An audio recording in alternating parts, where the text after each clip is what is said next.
So UFC 286, Edwards versus Usman 3 is coming up this weekend, and I'm in a pretty bad mood. My channel has been given a copyright strike. I don't know why.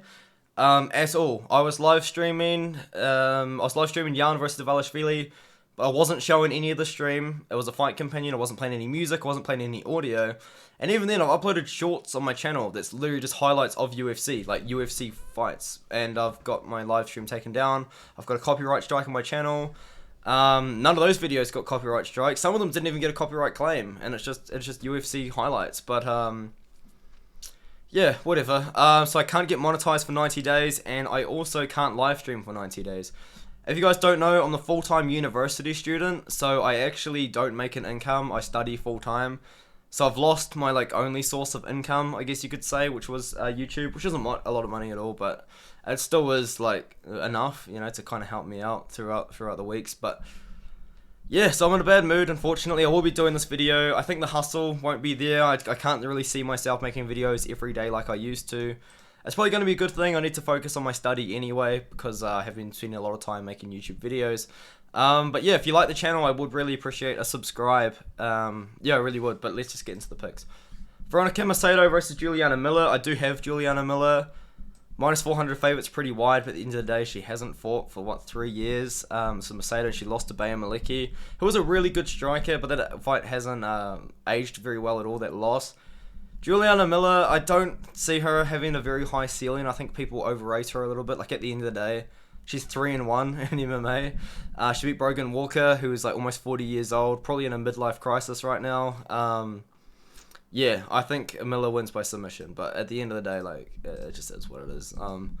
Jai Herbert versus Ludovic Klein. This is a very interesting fight because I think Jai Herbert's going to have a massive striking advantage. Yeah,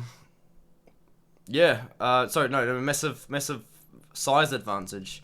Jai Herbert, he's 6'1", and Ludovic Klein is 5'7", and Ludovic Klein's a former featherweight. I think he's very small for lightweight. Jai Herbert's 6'1", he's pretty big for lightweight.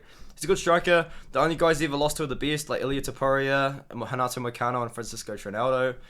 I've got Jai Herbert as an underdog in this one here. I think he's going to be able to beat Ludovic Klein.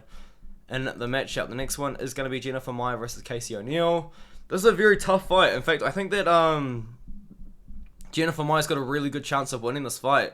This is a massive step up in competition for Casey ONeill. I think she beat Roxanne Modafferi pretty clearly. But then she beat Antonina Shevchenko, Lara Fritzen, and Shayna Dobson. It's not high-level competition compared to Jennifer Maia, who just beat Marina Moroz, lost to Manon Fiorot, who's the number 1 contender, Caitlin Chukagian, who's the number 2 contender, Jessica Ai, who I think is retired now, but whatever, and then Shevchenko. The level of competition that they've been fighting is so different, but I do think Casey ONeill, oh my god, she looks like a blobfish in that photo, is going to win. Jesus Christ, by decision, just with grappling and wrestling. Who cares, though, at the end of the day. Jake Cadley versus Malcolm Gordon. I think Jake Cadley subs Malcolm Gordon. Malcolm Gordon did actually somehow manage to give a lot of problems to Muhammad Mokaev in this fight, which is very interesting. But I think that Jake Cadley gets the submission. He's a very good grappler. He subbed Carlos Candelario. Looks really good in that fight. Lost to Alan Nascimento, who is absolutely huge for 125. He would be big for 135, it happens. I've got Cadley by sub over Gordon. Maybe second round. Also, all of Gordon's losses are by finish, every single one of them. Christian Leroy Duncan versus Dusko Tutorovich. I've got Christian Leroy Duncan by KO. In this matchup here, Dusko Tudorovich's striking defense ain't too great. We've seen him KO'd a couple of times by Chidi and Jakwani. I think he got KO'd by Punahali Soriano as well. Dusko could try and take him down, but Christian Leroy Duncan KO's a lot of guys recently. He's a very good regional prospect making his debut. I think he gets the KO over Dusko Tutorovich, who doesn't have the best striking defense in the world. Mounir Mokaev versus Yael Filho. Yael Filho, guys, might be potentially a very live underdog. And the reason why I say that is Mounir Mokaev is actually meant to get surgery on his shoulder, and he's decided to not get surgery on his shoulder so he can fight this fight. And he said, and I quote, "My shoulder has recovered just enough so I can fight." So maybe if there's a time to fade him, it could be now, because it's not like Mounir Mokaev went out there and dominated Malcolm Gordon. Malcolm Gordon gave him a couple of problems in that fight. Charles Johnson as well beat him on the feet, but Mokaev was just so dominant in the wrestling. He smoked Cody Durden. When he smoked Cody Durden, I was like, man, this guy's a champion very soon. But I do think Makhachev gets it done. Minus 800 as a favourite. It's pretty wild. But Jafel Filho, he's a very solid grappler, but he's dangerous. Jafel Filho is dangerous, but I think Muhammad Makhachev is just going to dominate him in the wrestling. I'm going to go with the decision. I'm going to go with decision. Tapology's going decision too. I don't mind the decision for Makhachev, dude. Filho's dangerous. Sam Patterson taking on Yael Ashmos. I've got Sam Patterson by KO. He's fought a lot of guys with a very similar style to Yael Ashmos. Yael Ashmos is actually a very good grappler, and not just wrestling. He's actually very good at jiu-jitsu and grappling himself. But Sam Patterson's fought a lot of guys with this style. Beat Vinicius Sensi, who was a decent grappler. Beat this guy, but he beat Kamil Magomedov and a couple of other guys just in Brave CF who has a similar style to Yael Ashmos. Yael Ashmos has that win in PFL, which is weird that UFC signed him off the PFL Challenger Series, but yeah, interesting. I think Sam Patterson gets it done though. He's huge for this weight class. He's 6'3" here. I swear he's 6'4". I swear he's taller, dude. I think he's gonna get the KO on the feet. He's very good and technical, and he uses his range very well. That's one thing about Sam Patterson. He uses his range very, very well. Jack Shaw taking on Makani. Huge step down in competition for Jack Shaw. Also upper weight class as well, which is interesting. I don't know how I feel about him at 145, but he's not losing to Makani. You know what I mean? Doesn't Makani like gas out in the first round? Jack Shaw, yeah, he's probably going to beat Makwan. I think Makwan, he's going to have a couple submission attempts, but I don't think he's going to get anything. I think Jack Shaw just wins. I picked Jack Shaw to lose against Ricky Simone, which a lot of people didn't. But I think Shaw beats him by decision. I think Makani's going to gas out in the second round. Chris Duncan versus Omar Morales. Chris Duncan is a guy that you can fade in the future for sure. His striking defense ain't that great, and his chin ain't that great either. He's gotten KO'd by Vyacheslav Borshev. And he got knocked down all over the place by Charlie Campbell until he got that crazy comeback KO when Charlie Campbell got a little bit too excited. Chris Duncan's a future fade against anyone with powerful punches because his chin and striking defense ain't all that special. But Omar Morales isn't one of those guys. I'm like, man, like Omar Morales is going to KO him. You know what I mean? Like, I think Omar Morales gets KO'd in this one. I got Chris Duncan by a first round KO in this matchup. The next one is Lorraine Murphy versus Gabriel Santos. No odds. This fight was literally made yesterday. If there's going to be a big underdog that cashes that isn't Leon Edwards, I think it's going to be this one. I don't know what the odds are. I don't think the odds have come out yet. There's a very good chance that Gabriel Santos gets it done on short notice. And because he's dangerous, he's aggressive. You know, he just fought Jose Delan, who's an amazing prospect in the regional scene. Macedo Barboza, 13-1. Elvis Breno's in the UFC now, you know what I mean? But I just don't think he's going to finish Lorraine Murphy. I think that's how he wins against Lorraine Murphy. I think Lorraine Murphy's going to win more minutes. But Santos is dangerous. Santos will always be dangerous, for sure. But I think like Murphy knew that he was going to have an opponent coming up. Santos is the one that stepped up on short notice. I think Murphy gets it done. But would I be that surprised if Santos can win? Not really. I think people are going to underrate Santos.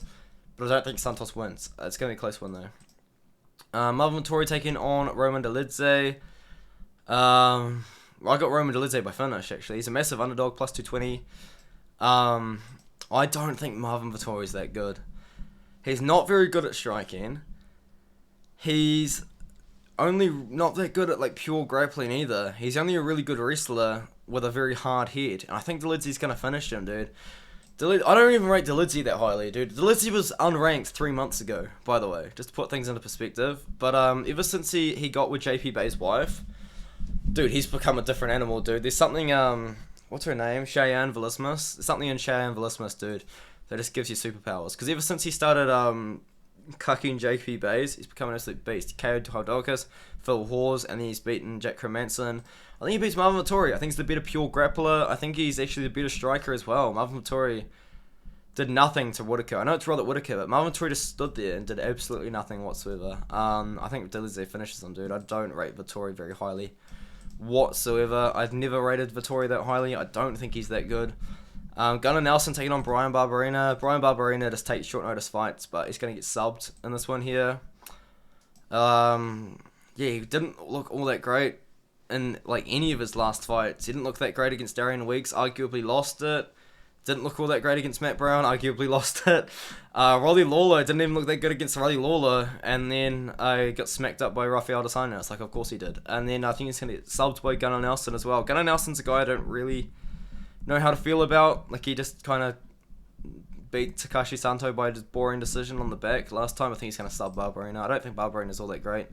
Yeah, you could argue he's 1-4 in his last 5 as well. So, Joanne Wood versus Luana Carolina. Disney doing their thing, putting women's fights on the main card. Because if you guys didn't know, Disney owns ESPN.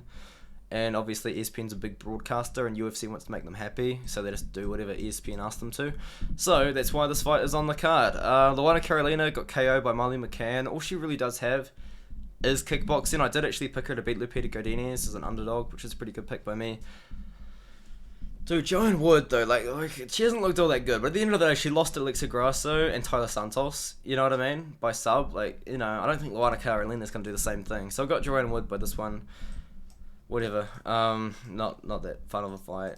Fun fight, though. Gaethje versus Fiziev. Should be a good one. I've got Fiziev to beat Gaethje. I think he's just going to smack up Gaethje's legs and body. You know what I mean? Gaethje doesn't like getting kicked in the legs and he doesn't like getting hit in the body either.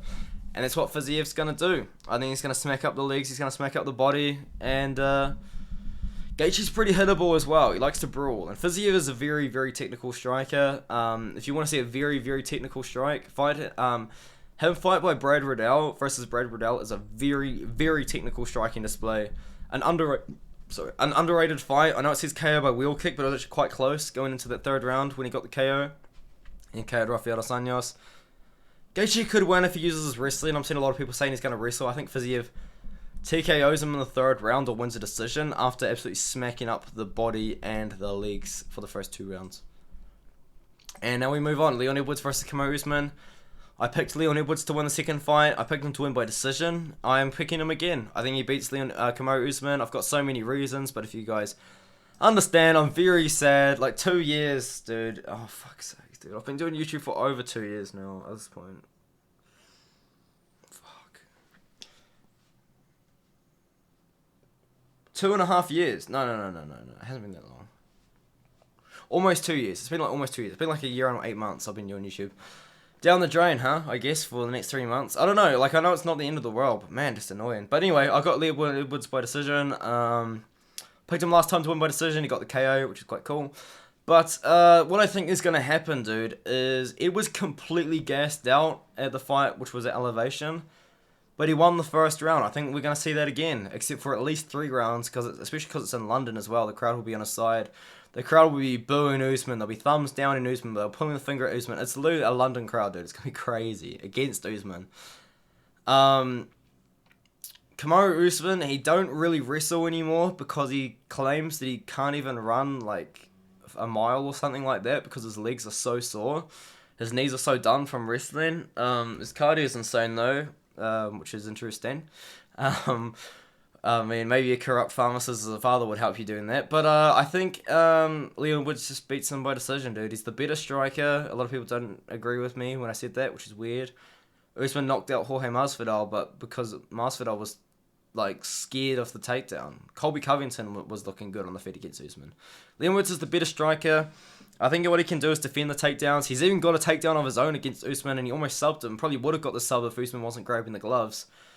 I think this does it again, dude. I think Leon Woods beats Kamaru Usman by decision. I think he does what he did in the 1st round for 3 rounds at least. So, yeah, give me Edwards by decision. I think he wins at least 3 rounds. Maybe gets a KO over Usman. Maybe Usman gets really tentative and Leon Edwards has crazy confidence. Hopefully Edwards doesn't just go into the fight just constantly throwing head kicks, because if he does that, Usman's just going to take him down.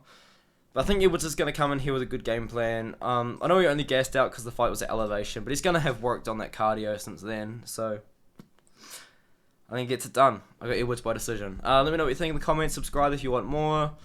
Hopefully I'll be back in action soon if YouTube approves my counterclaim or whatever. But I'll see you in the next one. Thank you guys for watching. Appreciate it.